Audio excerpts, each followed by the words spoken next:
अस्सलाम वालेकुम, मैं हूं नोमान खान। 1995 में डॉक्टर इसरार अहमद की एक तकरीर मैं सुन रहा था सोशल मीडिया पर। और एक तो पाकिस्तान की सियासी तारीख में जब आप देखते हैं तो इस किस्म के हालात ये पहली मर्तबा नहीं है। माजी में भी इससे कबल भी बहुत सारे सियासतदानों को और बहुत सारे पॉलिटिकल पार्टीज को इस किस्म के हालात का सामना करना पड़ा था। लेकिन चूंकि मीडिया उस वक्त इतना स्ट्रांग नहीं था जितना 2023 में है, तो इस वजह से ये हाईलाइटेड ज्यादा है। 1995 में डॉक्टर इसरार अहमद की एक तकरीर मैं सुन रहा था। वो तकरीर भी मैं आपको सुनाऊंगा। उस तकरीर का बुनियादी तौर पर मकसद ये था कि आप इलेक्शन से वक्ती तौर पर बहरान तो टाल सकते हैं, और वो इलेक्शंस के हवाले से बातचीत कर रहे थे। तो मैं मौजूदा तनाजुर में उसको देखता हूं तो यानी एक तो इस वक्त उस वक्त का आप अंदाजा लगा लीजिए कि उस वक्त भी ऐसे ही हालात थे इलेक्शंस ना करवाने का, इलेक्शंस डिले करवाने का। ये पहली मर्तबा नहीं, इससे कबल भी होता रहा है। डॉक्टर इसरार अहमद ने उस वक्त क्या कहा था, मैं चाहता हूं कि आप ये सुने, फिर इस पर गुफ्तगू करते हैं। टोटल चेंज अब मैं बताना चाहता हूं तवक्कुल साहब को, ये टोटल चेंज इलेक्शन से ना आज तक दुनिया में आया है, ना आ सकता है, नामुमकिन। टोटल चेंज नहीं आ सकता। इलेक्शन से ठीक है बहरान रफा हो जाएगा, जो भी इस वक्त हमारे ये क्राइसिस था वो खत्म हो जाएगा। मैं वेलकम कर रहा हूं, मैंने हमेशा तायीद की है। 1980 से लेकर आज तक मैं रिकॉर्ड पर हूं कि मैंने कहा इलेक्शन होने चाहिए। मैं वो वाहिद शख्स हूं, शूरा के अंदर खड़े होकर मैंने कहा था ज़िया-उल-हक साहब की शूरा में, अगर आपने यहां पर सियासी अमल को रोके रखा तो आप दहशतगर्दी के लिए जवाब फराहम कर रहे हैं। आप अंदाजा कीजिए कितने खतरनाक दिन थे। हाईजैकिंग हुई थी हमारे जहाज की, PIA की, काबुल ले जाया गया था, हमारे कई आदमी कत्ल कर दिए गए थे। उस दौर में मैंने कहा था कि ये दर हकीकत ये उसका जो है जवाब आप दे रहे हैं, इसलिए कि आपने सियासी अमल को रोक दिया है।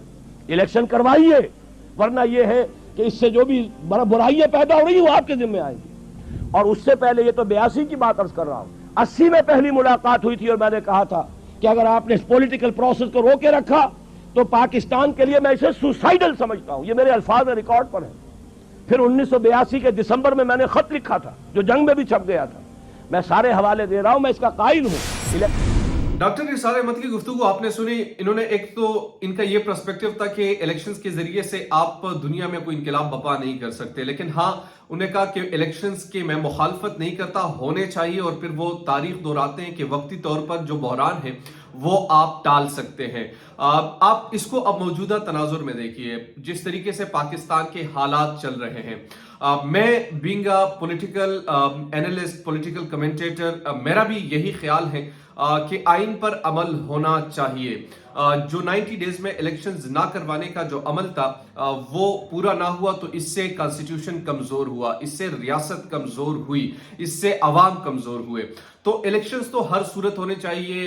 अवाम के जो इलेक्टेड रिप्रेजेंटेटिव्स हैं वो सामने आने चाहिए। कुछ लोगों की ये राय भी है कि पाकिस्तान में इलेक्शन नहीं, सिलेक्शन का एक प्रोसेस होता है, इलेक्शन बस नाम के ही होते हैं। बेशक नाम के ही हो, मगर एक लूड़ी लंगड़ी जो जमहूरियत है वो चलनी चाहिए। वो जो जमहूरियत है वो आगे बढ़ना चाहिए। अगर वो कोई रोकना चाहते हैं और कोई दूसरी जो पॉलिटिकल मुखालिफ पार्टी जो है वो अपने साजगार वक्त का अगर इंतजार करती है और उसी इंतजार में वो अवाम को इस राय से महरूम करती है, तो मेरी नजर में वो अवाम के साथ ज्यादती कर रही है। डॉक्टर इसरार अहमद के बकौल उन्होंने कहा कि इलेक्शंस ना करवाना ये मैं किसी एक सुसाइडल एक्ट समझता हूं, यानी एक खुदकशी समझता हूं। ये बकौल डॉक्टर इसरार उस वक्त 1995 में फरमाते थे। तो आजकल के जो हालात हैं इसमें भी वाहिद हल अगर मुझे नजर आता है तो वही इलेक्शंस है, जिससे ये बहरान भी टल सकता है। और जो बैरूनी सरमायाकारी है वो भी साजगार माहौल चाहते हैं। जब तक किसी मुल्क के साजगार माहौल ना हो, पॉलिटिकल डिस्टेबिलिटी हो, तो कोई भी आपके मुल्क की तरफ देखता नहीं है।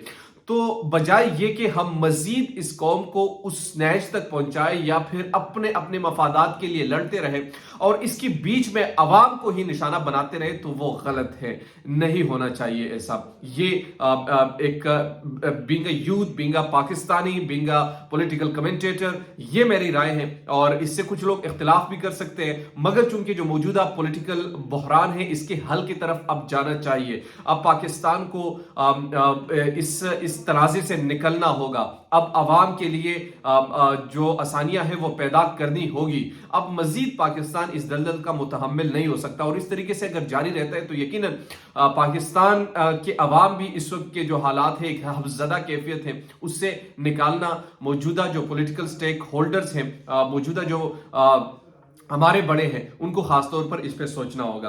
अब आते हैं जनाब कुछ खबरों की तरफ। बड़ी इंपॉर्टेंट कुछ न्यूज़ है आज के। एक तो ये कि हल्के के वोटर्स कहते हैं कि इमरान खान का टिकट लाओगे तो वोट देंगे। नज़ीर जट बोरेवाला से एक साबिक MNA रह चुके हैं, इनकी एक वीडियो स्टेटमेंट है, वो स्टेटमेंट आप सुनिए, फिर इस पर गुफ्तगू करते हैं। क्योंकि वहाँ जो हालात देखे गए हैं ना, मेरा अपना तकरीबन 1.5 लाख वोट था दोनों हलकों में। पिछली दफा मैं आजाद खड़ा था क्योंकि PTA ने जहांगीर तरीन वगैरह ने टिकट नहीं दिए थे, तो हम आजाद खड़े हो गए थे।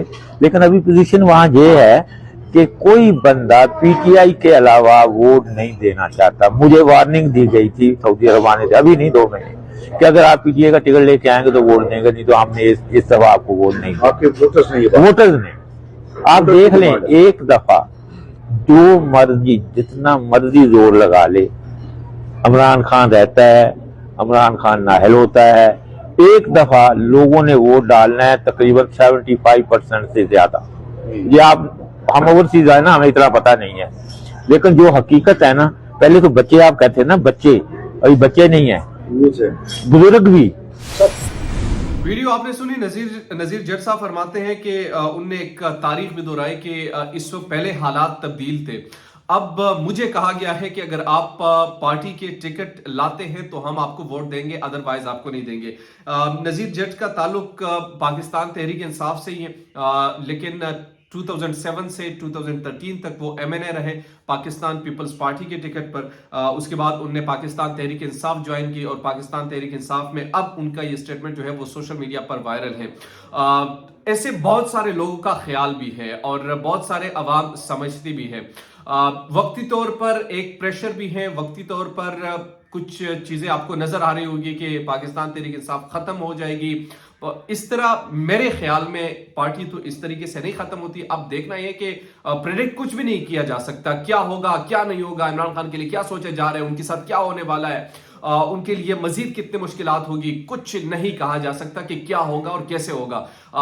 एक तो कानून साजी कल जो आई है उससे तो एक चीज वाज़ेह तौर पर साफ हमें नजर आ रही है कि नवाज शरीफ के लिए एक रास्ता जो है वो साफ कर दिया गया है। नवाज शरीफ के लिए वो रास्ता जो है वो मुकम्मल तौर पर, आपको अगर मैं ये बताऊं कि आपको खास तौर पर नवाज शरीफ की बात अगर मैं करूं तो उनके वापस आने के इम्कानात उससे रोशन हो गए हैं, चूंकि अब नजरसानी अपील वो दायर करेंगे और बहुत सारी चीजें उसमें है। जहांगीर तरीन खास तौर पर उनकी अपनी पार्टी की जानिब कदम जो है वो भी बढ़ रहा है और उनकी नाअहली भी वहां पर चैलेंज की जा सकेगी जो नई कानून साजी हुई है। जहांगीर तरीन के हवाले से बावसूख ज़राए ने यह दावा किया है कि नई सियासी जुमात के लिए जहांगीर तरीन की कोशिशें आखिरी मराहिल में दाखिल हो गई हैं। जहांगीर तरीन ने तहरीक इंसाफ के साबिक अरकान असेंबली से राब्ता किया है और राब्ते में मुसलसल मुस्तकबिल की सियासी हिकमत अमली पर मुशावरत की जा रही है। जहांगीर तरीन ग्रुप की जानिब से तहरीक इंसाफ के 20 मुनहरिफ अरकान से भी राब्ता किया गया है। अपोजिशन लीडर राजा रियाज को तमाम मुनहरिफ अरकान से जल्द मुलाकात का टास्क भी दे दिया गया है। ज़राए ने दावा किया है कि तहरीक इंसाफ के 100 से ज्यादा साबिक MPs भी जहांगीर तरीन से राब्ते और मुलाकातें कर चुके हैं। ज़राए ने यह भी दावा किया है कि नई सियासी जुमात के लिए मुस्लिम लीग, जनाह, तहरीक इंसाफ नजरियाती के नामों पर गौर की जा रही है और जहांगीर तरीन आइंदा हफ्ते शो ऑफ पावर भी करेंगे। ज़राए के मुताबिक जहांगीर तरीन की सिफारिश पर तहरीक इंसाफ में जाने वाले और टिकट होल्डर्स वापस तरीन ग्रुप में शामिल हो गए हैं।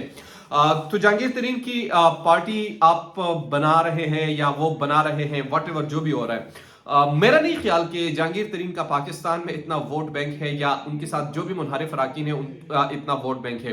मौजूदा सूरत हाल में आप मेरे नतीजे से एग्री करें डिसएग्री करें, बट इट्स अ फैक्ट। और जब आप जाते हैं बाहर, लोगों से गुफ्तगू करते हैं, आम लोगों के दरमियान जाते हैं, तो उनमें एक मुनफरिद किस्म की सोच पाई जा रही है। उस सोच को खत्म करना फिलहाल बहुत ही ज्यादा मुश्किल नजर आ रहा है और उस सोच को आप इस तरीके से खत्म नहीं कर सकते। वक्ती तौर पर आपको ये महसूस होगा, सोशल मीडिया पर खामोशी होगी, लोग अवाम नहीं निकलेंगे इमरान खान के साथ, लेकिन ये एक भूम है, एक फियर है। उस फियर के नतीजे में शायद आप जो फिजिकली हैं वो उनकी मूवमेंट तो खत्म करें, मगर जहनों पर जो इमरान खान सवार है वो इतना जल्दी नहीं निकलने वाला। ये बात मैं इसलिए आपको बता रहा हूं चूंकि हमारा वास्ता जो पड़ता है, आप बाहर जाए, लोगों से मिले, बातचीत करें, एक सर्वे आप खुफिया तौर पर हुकूमत खुद करे तो उनको भी ये मालूम होगा। और ये मैटर ऑफ फैक्ट है कि इलेक्शंस ना करवाने की एक बुनियादी वजह यह है कि इमरान खान जो है उनकी पोजीशन बज़ाहिर इस वक्त उनकी पार्टी की वीक नजर आ रही है, लेकिन स्ट्रांग इस तनाजुर में है कि अवाम उनके साथ खड़ी है। दीजिए नुमान खान को पाक अफेयर से इजाजत। अल्लाह निगहबान।